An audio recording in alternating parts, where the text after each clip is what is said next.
Okay. Hi, I'm John Noser. This is Board Game Geek TV. We are at Gen Con 2013. I'm with Seth Jaffe of Tasty Minstrel Games, and we're going to take a look at Dungeon Roll. So tell me about Dungeon Roll. So Dungeon Roll is a cute little dice game with a bit of press your luck and a bit of hand management, where you are a hero.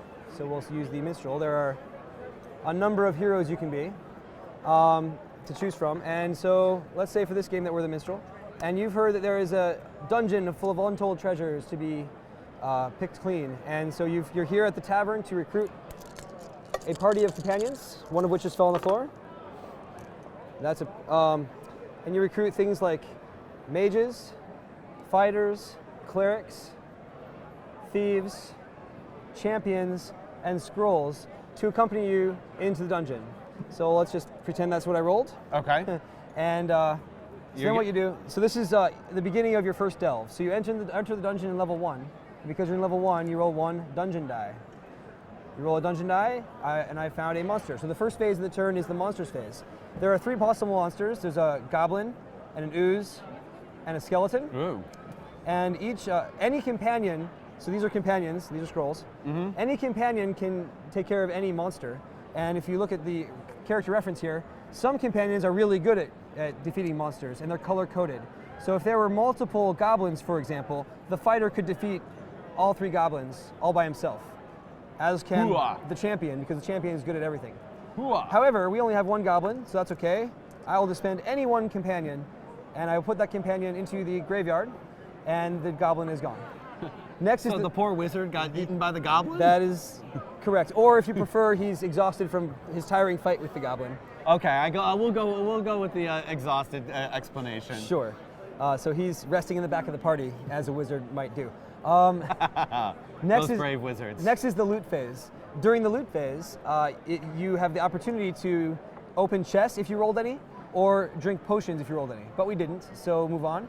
Then there's the dragon phase. During the dragon phase, if there are multiple, as in 3 or more, dragon dice in the dragon's lair, you would fight a dragon. But we didn't roll those either, so we'll go on. And then there's the regroup phase, during which we can choose to retire to the tavern and collect this many experience points and bragging about our exploits, or we can press on and seek glory in the next level of the dungeon. I have a bunch of stuff left over, so I'm going to press on to the next level of the dungeon. Woohoo! Ever forward. On level 2, we roll 2 dungeon dice. And potion and treasure. This is is awesome. a very fortuitous roll. I don't have any monsters to deal with. This is a nice, clean, empty room with a treasure chest and a potion. Any companion, in fact, any party die, even a scroll, can drink all the potions on a level. A scroll can drink a potion? It's a squire with a scroll. Oh, okay. How's that? Okay, fair enough. So the squire can drink all the potions on the level, and for each potion, so I'll discard the scroll to drink the potion, and for each potion that I drank, I can get a guy out of the exhausted pile or graveyard, and put it back into my party, and I can set it to whatever face I like. So maybe I want. So that squire becomes a champion. That was one hell of a potion. That was a potion of heroism, perhaps, Oh, yes. and the squire has become a champion, for example. All right. Now the other thing I can find loot-wise is a treasure chest. Any companion can open a treasure chest. Thieves and champions are really good at opening treasure chests. They could open all the chests that there were on level, but there's only 1. So I will go ahead and open that. I'll use my cleric to do it. So I will spend a cleric, and I will open the chest. For each chest opened, I get to reach into the treasure chest box and collect 1 treasure. Each treasure is worth a point at the end of the game, unless I spend it for whatever its ability is. So I'm assuming that would be able to take down a goblin. Yes, actually, it's a Vorpal sword and axe, just like a fighter. It can take down any number of goblins and one of any other thing. Fair enough. So it works just like a fighter die. So I'll save this for now because it's worth a point.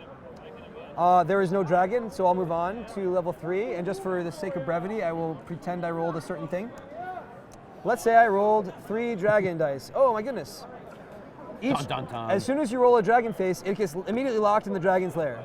They cannot be re-rolled. I should have mentioned that the scroll, if I'd have used it, could have re-rolled dice, but not dragon's lair dice because they are locked. Monster phase, nothing. Loot phase, nothing. During the dragon phase, there are now 3 dragon dice in the dragon's lair, so I have a dragon to face. Do you, if you, let's say, rolled 1 die in the first round and it was a dragon, that would go into the dragon lair? That is correct. So it's just when you get to 3, it's not you're just locking when you roll 3. That's correct. So if on level 1 I rolled 1, it would immediately lock. I go on to level 2, maybe I roll 1 and something else, and then that one locks. and on level 3 I get another one, and now I got a dragon to face. Okay. So how do we defeat a dragon? So, to defeat a dragon, it requires 3 different companions. So, 2 champions and a thief is not good enough. However, a champion, a thief, and a fighter is good enough. So it has to be three different separate, ones. different fighters. Okay. Now, I might as well also mention that sometimes your hero will have abilities that will help you. Let's just say that I just had two rogues and 2 champions in my party. How could I defeat this dragon? Well, the minstrel says that thieves may be used as mages and mages may be used as thieves. That's his specialty, and it's always on. Okay. So I can pretend one of these thieves is actually a mage, and that counts as 3 different. Gotta love bards.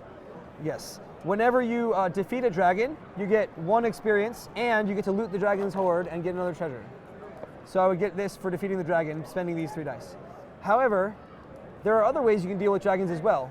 In this case, the minstrel has an ultimate ability. This is a once per delve ability. All of the characters have a specialty and an ultimate ability.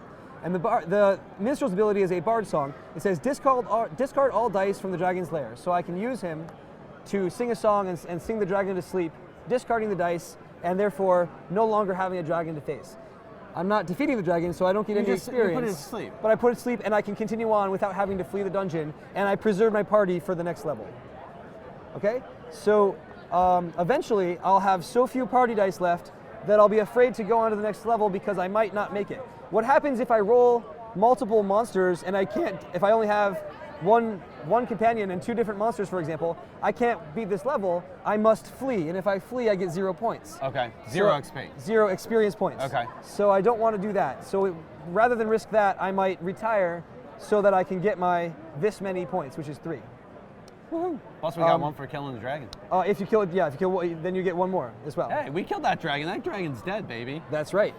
Now, there is a good reason, especially in the first delve, to move on, because if I had managed to get 5 points instead of 4, the character will level up and become a better version. So the bard is the same as the minstrel, only now champions defeat 1 extra monster. Oh, nice. So if I had one extra type of monster, period. So if I had a bunch of goblins and 1 ooze, this champion can kill all the goblins and 1 extra monster can beat them all at once. Would this work where it's 2 goblins and 2 oozes, or is it just 2 goblins and then 1 ooze? I would kill all of 1 type, that's my normal action, and one additional monster, okay, leaving the other ooze. Okay. So how do you win? Okay, so after your delve, you'll collect your experience, and then the next person would delve. At the a full game is 3 delves per player. So after 3 delves, you'll have some amount of experience, and you'll have some treasure. And each treasure is worth 1 point. And each experience is, of course, worth 1 point. Okay. Some of the treasures are actually worth 2 points if they say on there. They're a little bit more valuable. But you add up all your experience and all your treasures, and that's your score. There you go. That would be one of the 2-point treasures. For example, the town portal is worth 2 points. However, if you spend it, it lets you teleport home instead of having to flee, even if you can't beat the monsters. Oh, cool. And the rule book has a little list of like how well you did. 0 to, I forget, 19 or something is dragon fodder, and then there's the village hero and the seasoned explorer, seasoned adventurer, and eventually, if you get 35 or more, you're the hero of ages. Okay. And you can rank that. The rulebook also has a series of achievements you can get if you, for example, kill 3 dragons in 1 delve, which is pretty hard to do. Okay. But some of the heroes help you with in different ways, so you could maybe get more likely to do that. So about how many people does it play? So the game is for 1 to 4 players. I will say that on the forums, a lot of people with 4 players would prefer to play with 2 copies, so 2 people delve at a time. Okay. And there are some other variants too that are people are finding fun, which is 2 versus 2, or a duplicate variant. If everyone happens to have their own copy, you could everyone rolls their own party, and 1 person rolls dungeon dice, and everyone has to deal with the same dungeon with their own party. Okay. Those are some variants that people have posted online. And how long does it take to play? I found that any given delve, it takes about 3 delves in a row. Like if I were to play solo, it takes about 10 to 12, maybe 15 minutes. So each delve is about 5 minutes? Yeah, 3 to 5 minutes. Okay. Depends on how fast you go or how much you smack talk your buddy when you're playing. Okay. And so a full game of like 3 players might take 30, 40 minutes or something. So when like you're playing yourself, do you smack talk yourself? I absolutely, every chance I get. We have a question. Non-US. As far as I understand, the non-US copies of Kickstarter games are in the process of being shipped out from PSI to, Kickstarters, from PSI to whoever delivers it overseas, and so they're on their way. I don't know how long that takes, and I wish we could invent like a teleporter to get these things to you sooner, but unfortunately that's not in the works that I know of at the USPS. The playmat. So you might have noticed this playmat. This playmat, we've had these are sort of a mouse pad. We had several of these from inkedplaymats.com for our demo tables, and we had a couple giant ones that we are going to give away. We had a Delvathon last night, and we're going to give away in a drawing. However, while they're not available and they're not part of the game, they are available in the, this is drawn by the artist, Rob Lundy, and he made it a free download on Board Game Geek. So you go in the file section, look for the level tracker, and you can get the art for this. So the art's there, but not the actual pad, obviously. Correct. Okay. Yeah, if you can download a pad, that'll be awesome. Well, you could download the file and maybe put it on a pad. As a matter of fact, you can, and as far as I understand, for a little while long, maybe until the end of the month, artscow.com is having some sort of promotion. There were threads about this on Board Game Geek, where you can get a large mouse pad for 99 cents shipped. Oh, anywhere nice. in the world. Nice. International backers, anywhere in the world for 99 cents total. I ordered one, and it's probably waiting for me at home. The Rob Lundy's from Canada. He said he got it in 3 days. Oh, nice. I do, for this, I do have some information on that. We're working on the next hero booster, which, so the game comes with 8 heroes. We have a booster pack with 8 additional heroes for 16 total. The Kickstarters are getting all those. In fact, the Kickstarters are getting 1 additional hero. That's a promo that isn't in the boosters. We are working on the next booster of 8 heroes, and we're hoping that we can get that out by December.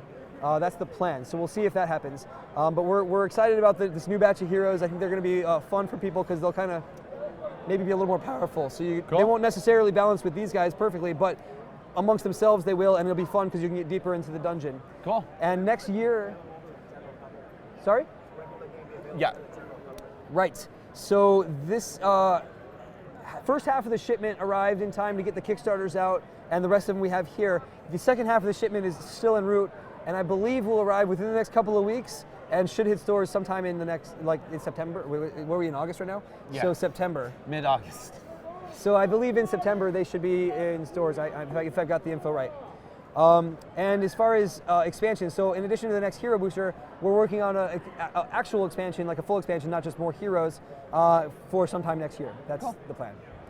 Well, thank you for showing us Dungeon Roll. This is again Seth Jaffe from Tasty Minstrel Games.